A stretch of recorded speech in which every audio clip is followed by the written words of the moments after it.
Disculpen la tardanza, vamos a empezar hoy con la siguiente clase de neurofisiología. Vamos a hablar hoy día acerca de la fisiología del sueño, un poco acerca de los conceptos, de las etapas y de las vías neuronales, ¿no?, que están implicadas en su funcionamiento.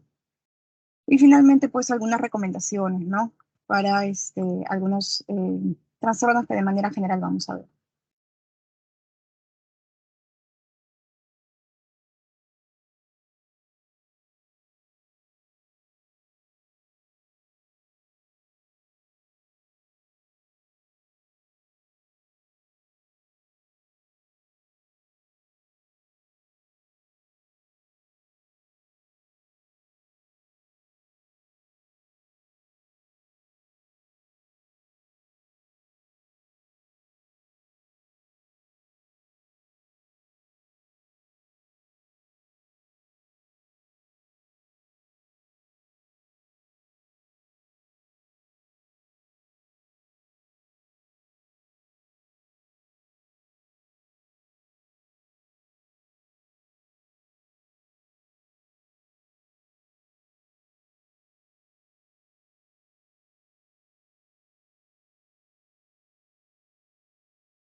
¿Logran ver la pantalla?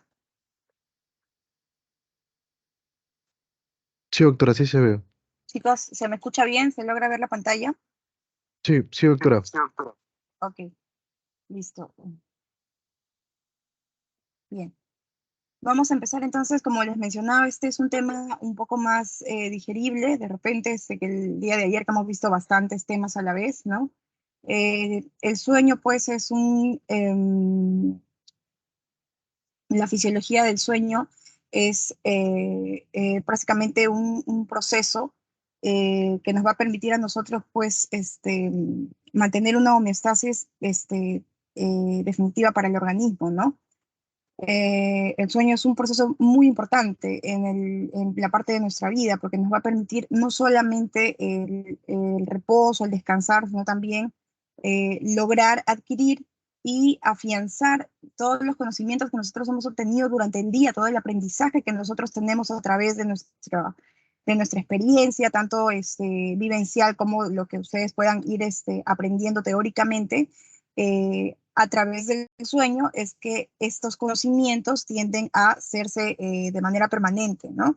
Entonces, por eso es muy importante que ustedes, ahora que están en proceso de aprendizaje, tengan las horas adecuadas de sueño para que todo lo que ustedes están estudiando se transforme en una memoria a largo plazo, ¿no? Tienen vías muy relacionadas con el lóbulo temporal y con el área de la memoria, ¿no? Entonces, por eso es importante que, pues, tratemos en lo posible de tener un equilibrio en nuestro ciclo de sueño vigente, ¿ok? Bueno, entonces, empezamos con un concepto básico acerca del sueño, que como ya lo hemos mencionado, es un proceso vital cíclico, complejo y activo, que está compuesto por varias fases y que posee una estructura o arquitectura interna característica, ¿no? Con interrelaciones con diversos sistemas hormonales y nerviosos, definitivamente. Una de las hormonas, al menos principales, que van a ayudar a regular el sueño es la melatonina, ¿no? Que la vamos a ver más adelante. El ciclo de sueño está constituido por la sucesión periódica de las distintas fases de sueño y en general puede durar cada ciclo entre 90 minutos aprox, ¿no? Entre 70 a 120 minutos cada ciclo de sueño. En la noche generalmente tenemos de entre 4 a 6 ciclos y es importante que tengamos todos los ciclos, todas las etapas para tener un sueño reconfortante, ¿no? Entonces, como les mencionaba, acerca de la importancia, no solamente para mantener y consolidar el aprendizaje, ¿no? Como se ha estudiado en animales de experimentación, que es importante para la memoria, ¿no? Sino también para mantener un equilibrio metabólico calórico, un equilibrio térmico y la función inmunitaria inclusive, ¿no? Hay muchos experimentos que se han realizado para ver cuál es las implicancias de un trastorno, una alteración en el sueño, y se ha visto que ratas, por ejemplo, privadas de sueño durante periodos largos, tienden a perder peso a pesar del aumento del consumo calórico y al final mueren. Entonces, una persona que no logra dormir o que viene con trastornos del sueño, es una persona que viene pues con bastante carga emocional, ¿no? Afectiva. Eh, eh, Porque precisamente tiende a tener este desequilibrio. Muchos de ellos con tendencia a enfermedades, ¿no? Porque también afecta a la función inmunitaria. Entonces, así como nuestras neuronas necesitan este reposo para poder consolidar lo aprendido, todas las células de nuestro cuerpo necesitan también este proceso para poder consolidarse y poder funcionar adecuadamente, ¿ok? Entonces, tenemos aquí puntos muy importantes por lo que nosotros debemos reconocer y aprender este proceso. Y recomendar a nuestros pacientes más adelante horas adecuadas. Ahora, pues, ¿qué se considera horas adecuadas? La cantidad óptima, ¿no?, de sueño, pues va a depender de acuerdo al grupo etario, ¿no? Cuando decimos que hay un sueño óptimo, cuando hay una duración, intensidad o profundidad determinada, ¿ok? Generalmente cuando vemos pacientes recién nacidos entre 0 a 3 meses, ustedes han podido darse cuenta probablemente que el recién nacido tiene muchas horas de sueño, ¿no? Tiene más horas de sueño que todas las etapas de vida. Entonces, generalmente el bebé se despierta para su alimentación y vuelve a dormir, está activo por poco tiempo. ¿Y eso es por qué? Porque nuestro organismo aún terminando de desarrollarse, ¿no? Entonces necesita de esta actividad. Entonces, menos de lo recomendado estaría en este cuadro verde, ¿no? Generalmente un recién nacido de 0 a 3 meses, entre 14 a 17 horas, ¿no? Teniendo como límites que podría ser apropiado, ¿no? Lo vemos esto como un semáforo, ¿no? En naranja, de 11 a 13 horas, que sería lo mínimo, y de 18 a 19 lo máximo, ¿no? Y lo no recomendado, pues, está en rojo, más de 19 o menos de 11 horas no es lo recomendado para un paciente de esta edad, 0 a 3 meses. Un infante ya tiene, como ustedes pueden ver, menor cantidad de horas de sueño, entre 12 a 15 horas, lo normal, y así nosotros vamos subiendo esta escalera, ¿no?, que tenemos sobre la cantidad de sueño. ¿Qué pasa con un adulto? Un adulto de 26 hasta 64 años. Lo recomendado, incluso desde ya adultos jóvenes, más de 18 años, es de 7 a 9 horas, idealmente. 7 a 9 horas son las horas recomendadas, lo mínimo son 6 horas y lo máximo de 10 a 11, ¿no? Porque si no, ya hablamos de patologías, ¿no? Ya sea por aumento o por disminución. Puede haber insomnio o puede haber también narcolepsia, ¿no? Entonces, entre otros tipos, porque hay distintos tipos de alteraciones. Pero bueno, eso ya lo van a ver ustedes en otra cátedra, ¿no? Entonces, pero lo normal y que tenemos que llevarnos en cuenta aquí es que nuestras horas en general deberían ser entre 7 a 9. Conforme ya las personas tienden a llegar a más de 65 años, ¿no? Pacientes y adultos mayores, ustedes probablemente lo habrán visto, sus abuelitos, no sé si sus papás son ya mayores, más de 65 años, van a ver pues que ellos tienen menos sueño, ¿no? Cada vez su ciclo empieza a reducirse. Y esto está aún dentro de lo normal si es que llega entre 7 a 8 horas o 5 a 6 horas. Menos cantidad también ya provocaría alteraciones, ¿no? Alteraciones en su homeostasis. La intensidad o profundidad es recomendada también, porque de nada sirve que nosotros intentemos dormir de repente 7 a 9 horas, pero no llegamos a concluir nuestros ciclos y nos despertamos interrumpiendo un ciclo completo. Entonces, si hay esta dificultad para poder lograr un ciclo completo y durante toda la noche, pues definitivamente vamos a amanecer mucho más cansados, ¿no? Y no va a haber el reposo adecuado, ni tampoco va a terminar de realizar las funciones que deben nuestras células en reposo. Entonces, difícilmente vamos a poder de repente mantener nuestro día a día porque vamos a estar aún agotados y lo que hemos aprendido, lo que hemos hecho, pues no se ha consolidado. Entonces, en cuanto a la distribución de las etapas de sueño, ya tenemos aquí lo que es el sueño no REM y el sueño REM, ¿no? O no more y more, como ustedes quieran denominarlo, ¿no? Esto es por siglas en inglés, siglas en español, pero son lo mismo, ¿ok? ¿Qué significa red? Sueño REM, rapid eye movement, ¿no? Son movimientos rápidos de los ojos. ¿Y precisamente por qué? Porque aquí hay un sueño paradójico. En esta etapa del sueño REM, si nosotros evaluamos al paciente, vamos a ver que tiene esta característica del movimiento ocular. Entonces, por eso se denomina sueño REM y, bueno, sueño paradójico, que ya lo vamos a ver por qué. Y el sueño no REM es porque no existe esta actividad ocular, ¿no? No hay estos movimientos oculares. Entonces, este sueño no REM lo vamos a catalogar además en dos subtipos, un sueño superficial y un sueño profundo, que ya estaría más cerca al sueño REM.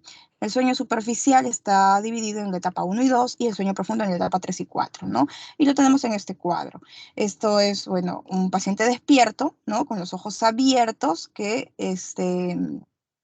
podemos saber aquí estas ondas de un electro, ¿no? Vamos a ver que tiene, pues, de 15 a 60 Hz. Es lo normal en un paciente despierto con los ojos abiertos, ¿ok? ¿Qué pasa cuando empiezan las etapas del sueño? Bueno, tenemos la primera etapa, que es el sueño no MOR o no REM, ¿no? La etapa 1 o N1. Aquí tenemos otras ondas, como ustedes pueden ir viendo, se van a hacer un poco más picudas, ¿no? Conforme va pasando las etapas. Ondas agudas del vértex, eso se denomina, ¿no? La primera etapa, que es un sueño aún superficial, en donde recién estamos empezando a intentar dormir y cualquier estímulo puede despertarnos, ¿no? Tenemos la segunda etapa, o N2, en donde ya tenemos usos del sueño, ¿no? Usos del sueño, tenemos aquí ondas de 10 a 12 Hz y con eso concluimos lo que es el sueño superficial. Ya entrando al sueño, a la etapa 3 y el 4, se le denomina sueño de ondas lentas, ¿ya? Miren cómo la amplitud de estas ondas son mucho más anchas y también más picudas, ¿no? Y miren, tenemos acá ondas de 2 a 3 Hz y de 0,5 a 2, ¿no? Que serían las etapas 3, 4 o N3, ambas, ¿no? Entonces, este sueño profundo significa que ya entraríamos a nuestro sueño REM, que es el sueño paradójico, y en el que pues con ese terminaríamos nuestro ciclo completo y tendríamos un adecuado descanso. ¿Qué pasa después de terminar un ciclo? Si nosotros logramos terminar un ciclo, de repente por ahí una siesta, ¿no? Se durmieron en la tarde y se durmieron por una hora, ¿no? 90 minutos, que es lo que aproximadamente dura un ciclo, bueno, hora y media, ¿no? Y se levantan totalmente reconfortados, un sueño que fue chiquito en horas, por decirlo así, pero se despiertan muy descansados, ¿no? Un sueño de esos como que necesarios. ¿Eso por qué ha sido? Porque llegaron a completar todo un ciclo, llegaron al sueño REM, ¿no? En el sueño REM, que tenemos estos movimientos oculares rápidos, tenemos pues ondas muy parecidas a cuando uno está despierto, ¿no? Tenemos aquí ondas de 8 a 12 Hz, que pues es ya casi entrando a lo que nosotros tendríamos si estuviéramos despiertos con los ojos abiertos. Entonces, y pues es el fin de un ciclo del sueño, ¿ok? Generalmente tenemos más de un ciclo, como hemos mencionado en la primera diapositiva, hasta 5 ciclos durante toda la noche, y pues eso es lo normal, ¿no? Luego viene nuevamente la etapa 1, la etapa 2, la etapa 3, la etapa 4 y nuevamente el sueño REM. Bien, entonces aquí tenemos las ondas cerebrales durante la vigilia, miren cómo son ondas mucho más pequeñas, ¿no? Conforme va avanzando las etapas, estas se vuelven más lentas, la etapa 3 y la etapa 4 es característico de ondas lentas, y el sueño REM, pues como ustedes ven, puede tener nuevamente este tipo un poco más semejante a las ondas de vigilia. ¿Ya? Entonces, en la electroencefalografía vamos a tener estas características, ¿no? Ondas alfa en la etapa 1, usos de sueño y ondas delta con usos en la etapa 2, perdón, ondas teta, ondas delta en la etapa 3 y 4, y en el sueño REM vamos a tener ondas beta, ¿ok? Entonces, esas son las características de las ondas en el electroencefalograma. Los movimientos oculares, como hemos visto, movimientos lentos, rotatorios en la etapa 1, 2, 3 y 4, que es el sueño no REM, y en el sueño REM vamos a tener el grupo de movimientos oculares rápidos. ¿Qué pasa con los movimientos corporales? Bueno, hay actividad moderada en la etapa 1, 2, 3 y 4, y en el sueño REM están suprimidos debido a la pérdida del tono muscular. ¿Ok? Entonces, cuando tengamos de repente estas características de las piernas inquietas, de movimiento, de que nos acomodamos de un lado para otro, pues lo vamos a realizar en las primeras etapas del sueño. Ya en el último ciclo, en la última etapa del ciclo, perdón, no vamos a poder hacerlo porque hay pérdida del tono muscular. Entonces, allí es probablemente lo que nosotros, en donde nosotros podemos tener la famosa pesadilla, ¿no? ¿Por qué? Porque sentimos que estamos en un sueño muy vívido y no podemos movernos, ¿no? Queremos movernos y no podemos. Bueno, es probablemente porque estamos aún en este ciclo, ¿ya? En cuanto a las funciones cardíacas, al sistema cardiovascular, ¿no? Vamos a ver la frecuencia cardíaca, la presión arterial y las respiraciones, cómo van a estar generalmente lentas en la etapa del sueño no REM y van a estar aumentadas o variables en el sueño REM. Por eso se le denomina el sueño paradójico, porque es como si estuviese despierto, ¿no? Frecuencia cardíaca aumentada, presión arterial aumentada, respiraciones variables, no hay tono muscular, es lo único diferenciado aquí. Y en cuanto a la actividad cerebral, empieza a aumentar. Entonces, por eso es que en las ondas electroencefalográficas, estas ondas cerebrales, vamos a ver que ahí ya empieza a parecerse mucho a la zona de vigilia. Bien, entonces, ¿qué va a pasar en el sueño REM? Es el sueño paradójico y vamos a tener sueños muy vívidos. Generalmente los sueños que nosotros recordamos corresponden a esta etapa, ¿no? Estos son los que nosotros vamos a despertar y vamos a contar de repente de manera un poco difusa, pero son los que vamos a recordar. La privación del sueño REM se relaciona con ansiedad, irritabilidad, incapacidad para concentrarse y de la conducta, ¿no? Y pues elevada actividad cerebral, frecuencia cardíaca, presión arterial y frecuencia respiratoria, como hemos visto en el cuadro anterior, ¿no? En el sueño no REM, que es el 80% de la etapa, como ustedes se han podido dar cuenta, la etapa 1 suele durar de 1 a 7 minutos, es más corta en el primer tercio. Un signo de sueño gravemente alterado es un aumento o disminución de esta etapa 1, ¿no? Cuando los pacientes no logran conciliar el sueño, bueno, es un tipo de trastorno, ¿no? En la primera etapa del sueño no REM. La etapa 2 dura entre 10 a 25 minutos. La actividad en uso parece ser importante para la interacción nocturna de nuevos recuerdos y del conocimiento neocortical existente. Bien, entonces tenemos que entrar a esta etapa 2 para empezar ya a consolidar lo aprendido. La etapa 3 y 4 ya es el sueño profundo, en donde va a haber mucha mayor disminución de la frecuencia cardíaca, presión arterial y función respiratoria, ¿no? Y pues posteriormente vamos a pasar al sueño REM como hemos visto acá.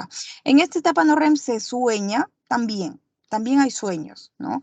Pero generalmente los sueños que hay en esta etapa no son recordados. Bueno, y entonces, ¿qué más tenemos que recordar en cuanto al sueño? Que va a seguir un ritmo circadiano específico, ¿no? Entonces, regulado precisamente por el día y la noche. Nuestro sistema se integra al ciclo geográfico, por decirlo así, día-noche, y pues vamos a encauzar esto y a sincronizarnos, ¿no? Con nuestro entorno. En la mayor parte de los casos, este proceso de encauzamiento va a depender del núcleo supraquiasmático, ¿no? Que lo tenemos aquí. Este es el núcleo supraquiasmático situado a ambos lados, por arriba del quiasma óptico, ¿no? Bien, tenemos aquí los nervios ópticos, el ojo con los nervios ópticos que transcurren hacia atrás. Bueno, esto es una vista de sagital de perfil, pero a ese nivel vamos a encontrar el quiasma óptico. Y por encima tenemos por eso el núcleo supraquiasmático del tálamo, ¿ok? Entonces, vamos a encontrar allí, es como nuestro reloj biológico. Estos núcleos reciben información sobre el ciclo luz y oscuridad, que son los que van a ayudarnos a nosotros a determinar este ritmo circadiano y la correlación sueño-vigilia, ¿no? Este ciclo sueño-vigilia también. ¿Por qué? Porque estos son estímulos que van a inhibir, o valga la redundancia, estimular las fibras retinohipotalámicas y van a controlar el sueño y la vigilia, ¿ok? Entonces, vamos a ver que la noche, ¿no? O la oscuridad es un estímulo muy importante en el haz retino hipotalámico, ¿no? Para comenzar nuestro ciclo de sueño. ¿Y quién lo inhibe? Pues la luz del día o cualquier luz, ¿no? Entonces, ¿qué pasa cuando nosotros de repente intentamos dormir y tenemos la luz prendida en el cuarto, en la habitación, o tenemos de repente la televisión, el celular, ¿no? Las pantallas? Todos estos van a dar información constante de luz, de luminosidad, ¿no? Como si estuviésemos de día, y va a haber inhibición.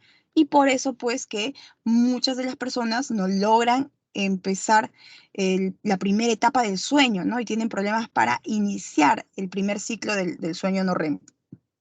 Entonces, lo que se recomienda, por ejemplo, para pacientes que tienen o tienden a tener estos trastornos es mantener oscura la habitación, ¿no?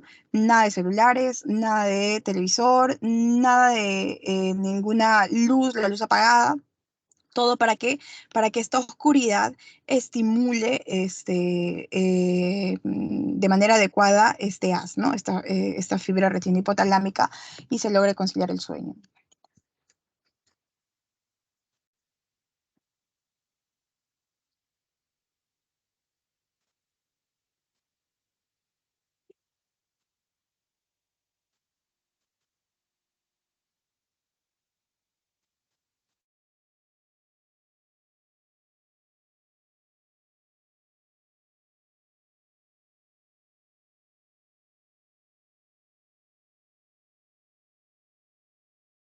Bien, chicos, disculpen, se me desconectó la laptop, a ver, déjenme compartir nuevamente.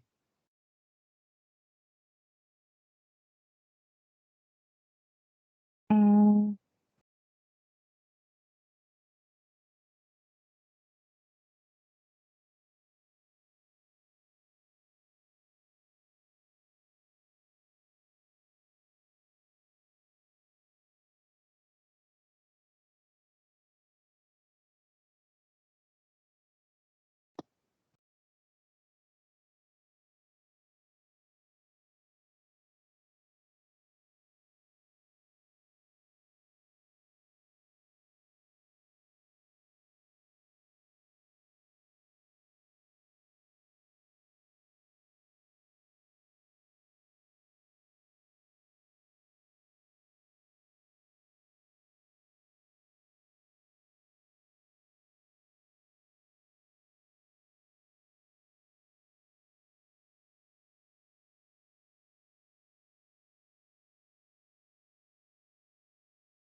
bien, vamos a continuar entonces.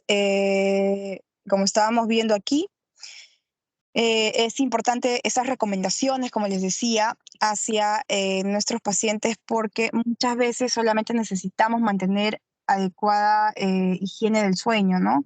Es decir, bloquear todo lo que nos impida a nosotros llevar una señal adecuada, una señalización adecuada. En este caso, un estímulo adecuado que sería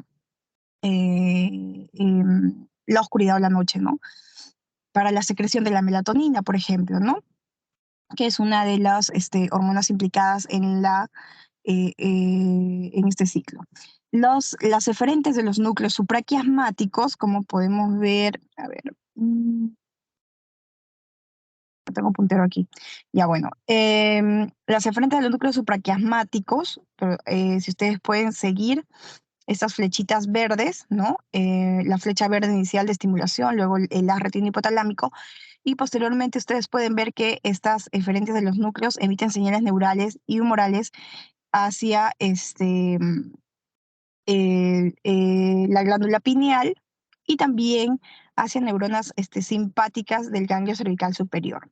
Bien, entonces esto va a permitir que, por ejemplo, la secreción de la hormona eh, eh, melatonina en la glándula pineal, ¿ok? Entonces, vamos a ver la influencia del ritmo circadiano, como ya hemos visto.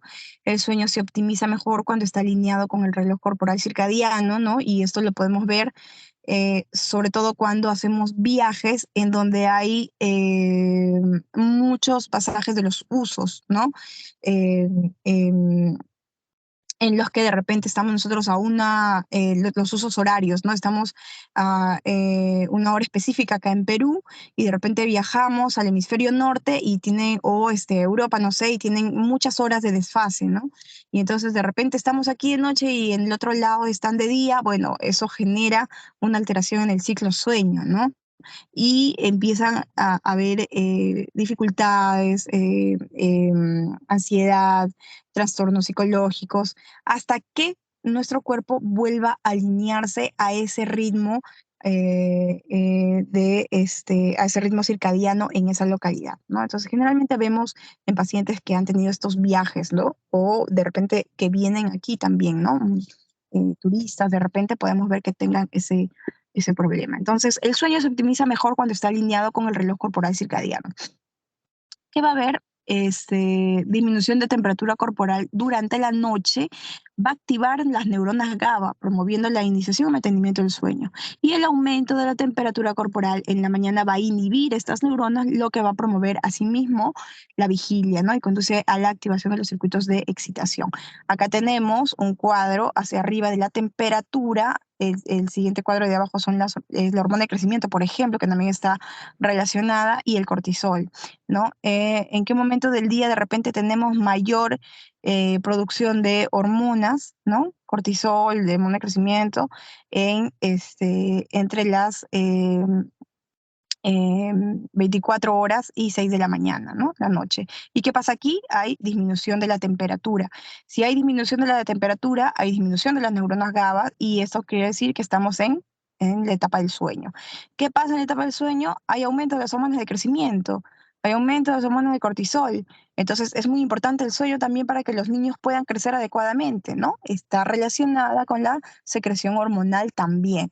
Entonces por eso que se recomienda horas adecuadas para los niños, para los bebés, para los infantes, ¿no?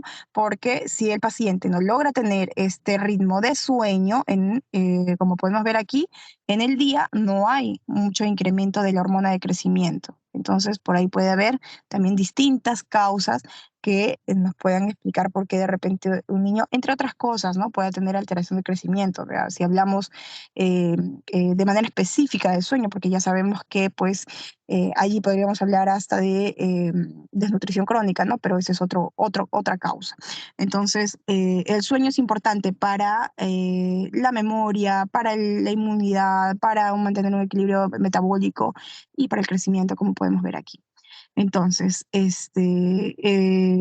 podemos ver cómo esta influencia del ritmo circadiano tiene una implicancia muy importante en nuestro desarrollo. Ahora, ¿qué mecanismos neuroquímicos vamos a tener que fomentan el sueño y el despertar? Bueno, aquí hay que recordar algunos neurotransmisores, ¿no? Tenemos estructuras también específicas en la corteza cerebral, el núcleo del tronco encefálico, el sistema activador reticular ascendente específicamente, ¿no? Y el hipotálamo con su centro circadiano y hemostático, ¿ok? Em, las transiciones entre el sueño y la vigilia, dice, perduraban en promedio de 6 a 8 horas de sueño y 16 a 18 horas de vigilia. Ese es nuestro ritmo normal, ¿no? Los núcleos del tronco y el hipotálamo son cruciales para que mantengamos estas transiciones. ¿Qué pasa en el núcleo del sistema activador reticular ascendente? Bueno, si es que hay aumento de noradrenalina y de serotonina, sobre todo a nivel del locus coeruleus y del núcleo del RAFE, va a haber disminución de la actividad de las neuronas que contienen acetilcolina. ¿Y esto qué va a promover? Va a promover la vigilia. Bien, entonces recuerden, aumento de noradrenalina, serotonina va a promover disminución de acetilcolina y por lo tanto vigilia. Lo contrario, al otro extremo, tenemos lo que es el sueño REM, ¿no? El sueño REM, no se olviden. Disminución de noradrenalina y serotonina va a provocar lo contrario, ¿no? Aumento de acetilcolina y esto va a incidir en la fase del sueño REM. Ahora, ¿qué pasa con el hipotálamo y los centros circadianos? Aquí tenemos otros neurotransmisores que van a interactuar, el neurotransmisor GABA y la histamina, ¿no? ¿Qué pasa con cuando hay disminución del el neurotransmisor GABA? Pues va a haber aumento de histamina y por lo tanto aumento en la activación del tálamo y de la corteza cerebral promoviendo la vigilia. Si hay lo contrario, lo opuesto, aumento de GABA, disminución de histamina, va a haber disminución de la activación del tálamo y nos va a conllevar a un sueño no REM. ¿Ya? Entonces tenemos distintos neurotransmisores implicados tanto en la vigilia como el sueño no REM y el sueño REM. Bien, hemos hablado de la melatonina, ¿no? En ya diapositivas previas. Bueno, la melatonina y las enzimas que la sintetizan van a ser, van a permitir este mecanismo de transformación teniendo como precursor a la serotonina y por medio de N-acetilación y O-metilación, ¿no? Entonces, como podemos ver aquí, en las células, en los pineocitos, ¿no? Que son las células del parénquima pineal, vamos a tener la serotonina que se va a transformar por estas enzimas hacia la forma de melatonina, ¿no? Y como ustedes pueden darse cuenta, pues tiene un ritmo de síntesis básicamente en la noche, nocturno, ¿no? ¿Dónde tenemos la glándula pineal? Bueno, aquí tenemos este esquema que nos muestra que la glándula pineal se encuentra en la parte posterior del tallo encefálico prácticamente, ¿no? Encima del mesencéfalo, por detrás del hipotálamo, ¿ok? Entonces, esta glándula pineal nos va a ayudar a secretar esta, esta melatonina, ¿no? La melatonina tiene pues dos receptores, MT1 y MT2, en las neuronas de nervio central. Ambos son receptores acoplados a proteína G. El receptor MT1 inhibe la adenilciclasa y causa somnolencia, ¿ya? Y el receptor MT2 estimula la hidrólisis de fosfoinositida y puede intervenir en la sincronización del ciclo de luz-oscuridad. Bien, entonces a través de esos dos receptores es que nuestra melatonina puede interactuar para mantener lo que es nuestro ciclo de sueño. Ahora, la síntesis y la secreción de la melatonina aumenta durante el periodo de oscuridad del día y se conserva en valores bajos durante las horas iluminadas del día. Esta variación diurna en la secreción se produce gracias a la noradrenalina secretada por los nervios simpáticos postganglionares que inervan a la glándula pineal, ¿no? Y como hemos visto en los ciclos anteriores del haz retino hipotalámico, va a llevar también vías hacia el ganglio cervical superior, que como ustedes saben es componente simpático. Entonces, estas neuronas simpáticas van a inervar a la glándula pineal y la secreción de la noradrenalina pues va a permitir la secreción de la melatonina. Entonces, la descarga de los nervios simpáticos a la glándula pineal está encausada por el ciclo de luz-oscuridad a través de estas fibras retinohipotalámicas que van desde el núcleo supraquiasmático. Aquí tenemos un esquema resumen, ¿no? Tenemos, miren, el estímulo por disminución de luz u oscuridad, noche, ¿no? Esto en la retina va a viajar a través del tracto retino hipotalámico al núcleo supraquiasmático y esto al área hipotalámica dorsal, ¿ok?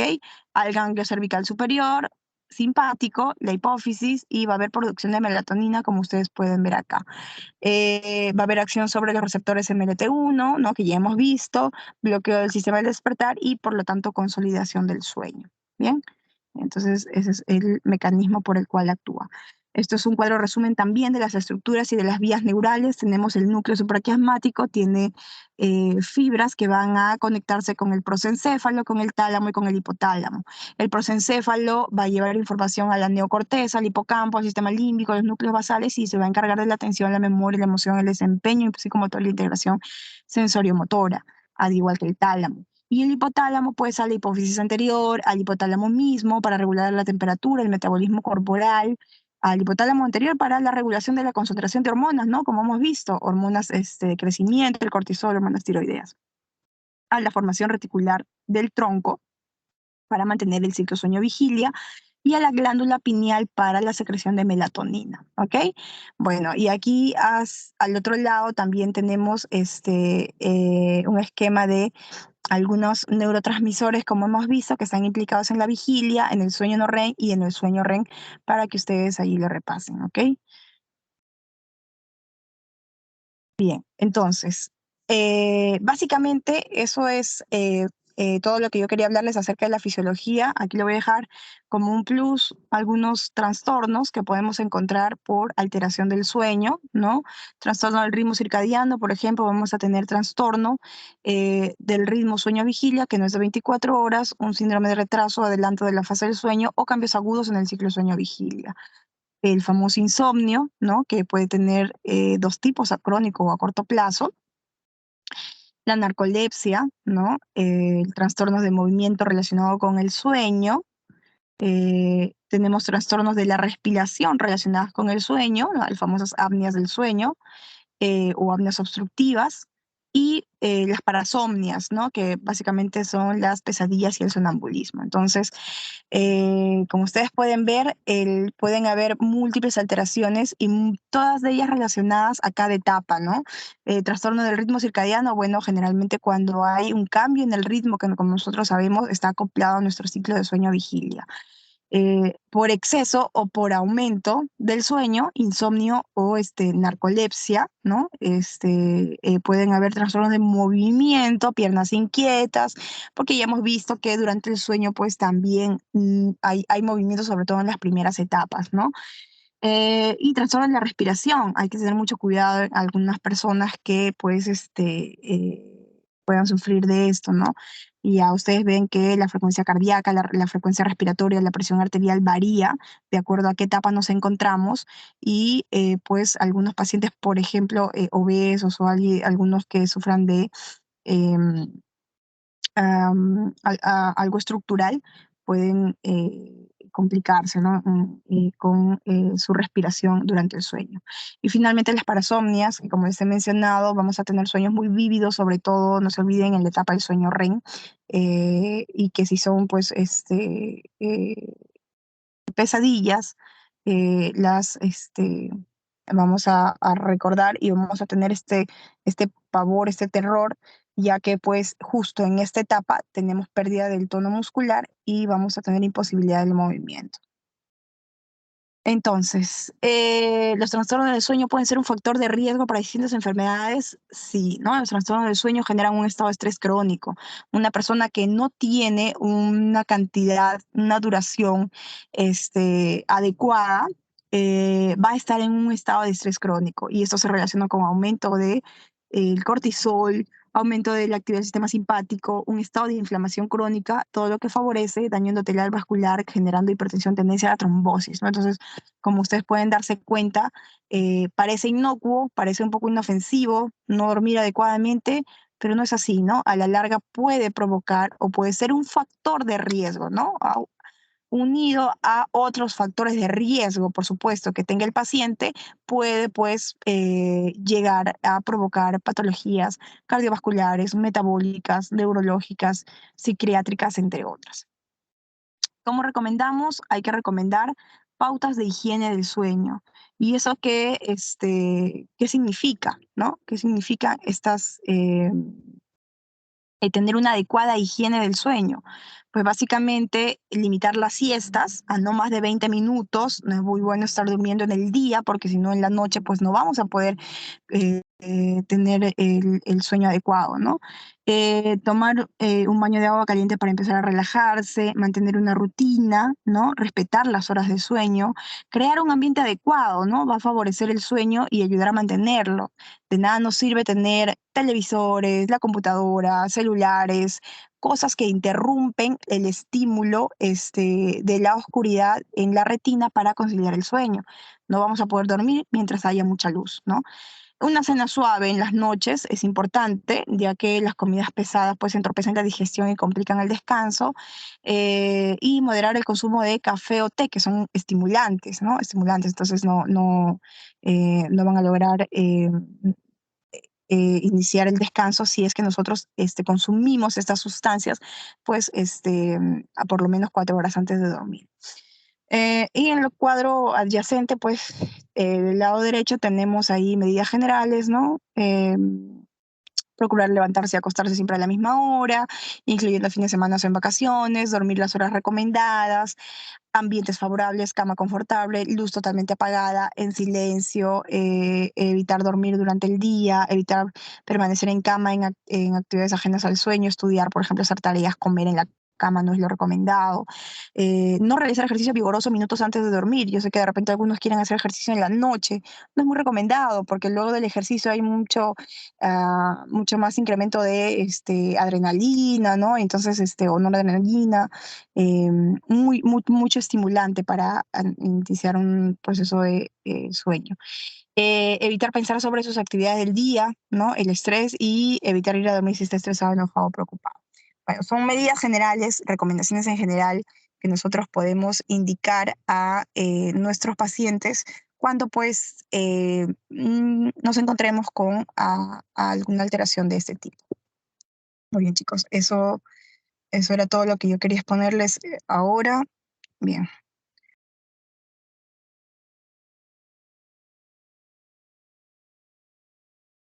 No sé si hay alguna pregunta, alguna duda.